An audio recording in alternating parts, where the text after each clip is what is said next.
Big boss Telugu season 8లో ఇప్పుడు ఎవరు చూసినా నాగమణికంఠ గురించే మాట్లాడుతున్నారు. హౌస్లోకి ఎంట్రీ ఇవ్వకముందు వరకు అసలు ఆడియన్స్కి పెద్దగా పరిచయం లేని పేరు మణికంఠ ఇప్పుడు తెలుగు రాష్ట్రాల్లో మారుమోగిపోతుందనుకోండి. ఎందుకంటే మనోడి ఇంట్రడక్షన్ వీడియో చూసి ఒక మనిషికి ఇన్ని కష్టాలుంటాయా అసలు అని ఆడియన్స్ చాలా జాలి చూపించారు మణికంఠ పైన. తనను తాను ప్రూవ్ చేసుకునేందుకు అవకాశం ఇచ్చిన బిగ్ బాస్ స్టేజ్లో మంచి పేరు తెచ్చుకొని తన లైఫ్ని కొత్తగా మార్చుకుంటానని నాగార్జునకి ప్రామిస్ చేశాడు. అదే కాదు, తను చాలా సెంటిమెంటల్ అని, ఎవరైనా తనను ట్రింగర్ చేస్తే కంట్రోల్ తప్పుతానని కూడా ముందే హింట్ ఇచ్చాడు మణికంఠ. అదే అదును చూసుకొని మణికంఠను బిగ్ బాస్ ఎక్కడ గిల్లాలో అక్కడ గిల్లి వదిలిపెట్టాడు. హౌస్లో వెళ్ళిన అరగంటలోనే డైరెక్టర్ అనిల్ రావుపూడిని పంపి హౌస్లో నుంచి ఒకరిని బయటకు తీసుకురమ్మని హోస్ట్ నాగార్జున సార్ చెప్పాడు. హౌస్లో వెళ్ళిన డైరెక్టర్ అనిల్ రావుపూడి అప్పటి వరకు ఉన్న హౌస్మెంట్స్లో ఓటింగ్ పెట్టి బయటకు ఎవరు వెళ్ళాలో చెప్పమని అడిగితే ఎక్కువ మంది మణికంఠను బయటకు పంపడానికి చేతులెత్తారు. దీంతో ఎన్నో ఆశలతో హౌస్లోకి అడుగుపెట్టిన మణికంఠకు ఒక్కసారిగా మైండ్ బ్లాక్ అయిపోయిందని చెప్పచ్చు.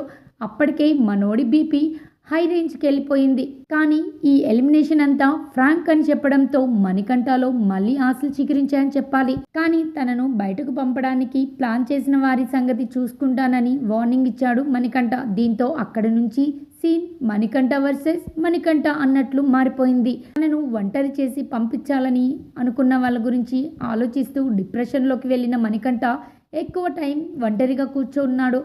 ఆ పాయింట్ను బేస్ చేసుకొని నిన్న జరిగిన నామినేషన్లో ఎక్కువ మంది మణికంఠను నామినేట్ చేశారు. రెండోసారి రియల్ నామినేషన్లో కూడా అందరూ తనని టార్గెట్ చేయడంతో తనలోని బాధ, కోపం రెండు వెళ్ళగక్కాడు మణికంఠ. తను ఇప్పటి వరకు ఎలాంటి కష్టాలు పడి ఇక్కడి వరకు వచ్చానో చెప్తూ కన్నీళ్లు పెట్టుకున్నాడు. మణికంఠ కన్నీటి గాథ చూసి హౌస్మెంట్స్ కూడా ఎక్కెక్కేడ్చారని చెప్పచ్చు. అయితే మణికంఠ సింపతి గేమ్ ఆడుతున్నట్టు అతనిపై యష్మి, పృథ్వీరాజ్ సహా మరికొందరు అసంతృప్తి వ్యక్తం చేశారు. నామినేషన్స్ అయిన తర్వాత కూడా మణికంఠ ఆ ఫీలింగ్ నుంచి బయటకు రాలేదు. ఒంటరిగా కూర్చొని తను కన్న కలల గురించి తనతో తానే చెప్పుకుంటూ బాధపడుతున్నారు. నిఖిల్, యష్మి, నైనిక వంటి వాళ్ళు వచ్చి ఓదార్చినా కంట్రోల్ కాలేదు మణికంఠ. టైంలో తన వింగ్ను కూడా తీసి ఇది నా అసలు రూపం, నేను నాలాగా రియల్గా ఉండడానికి ట్రై చేస్తున్నా, బట్ అందరూ నన్ను కావాలని ట్రింగర్ చేస్తున్నారని చాలా ఎమోషనల్ అయ్యాడు. లైఫ్ నాశనం అయిందని బోరున ఏడుస్తున్న మణికంఠతో బిగ్ బాస్ కూడా మాట్లాడడం జరిగింది. బిగ్ బాస్ మాట్లాడే టైంలో ఇంకాస్త ఎమోషనల్ అయ్యాడు మణికంఠ.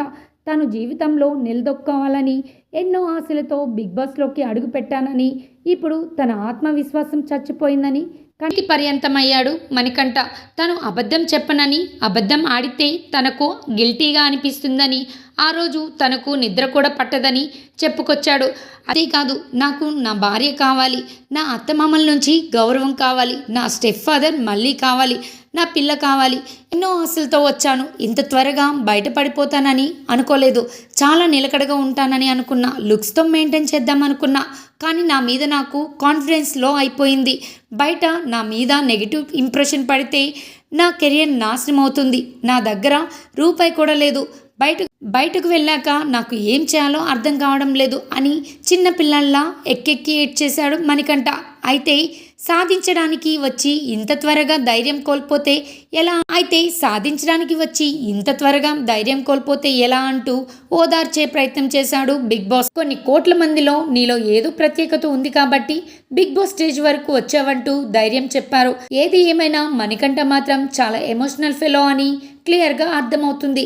ఒకవేళ బై బ్యాడ్ లక్ తను ఈ వారం ఎలిమినేషన్ అయితే దాన్ని మనోడు ఎలా రిసీవ్ చేసుకుంటాడో అని తలుచుకుంటేనే చాలామంది భయపడుతున్నారు. మరి మణికంఠ బిగ్ బాస్ హౌస్లో సింపతి గేమ్ ప్లే చేస్తున్నాడని అనుకుంటున్నారా లేదా కామెంట్ రూపంలో తెలియజేయడం మర్చిపోవద్దు. మరి మణికంఠ బిగ్ బాస్ హౌస్లో సింపతి గేమ్ ప్లే చేస్తున్నాడా అని అనుకుంటున్నారా లేదా కామెంట్ రూపంలో తెలియజేయండి. అలాగే మీ ఫేవరెట్ కంటెస్టెంట్ ఎవరో కూడా కామెంట్ చేయండి.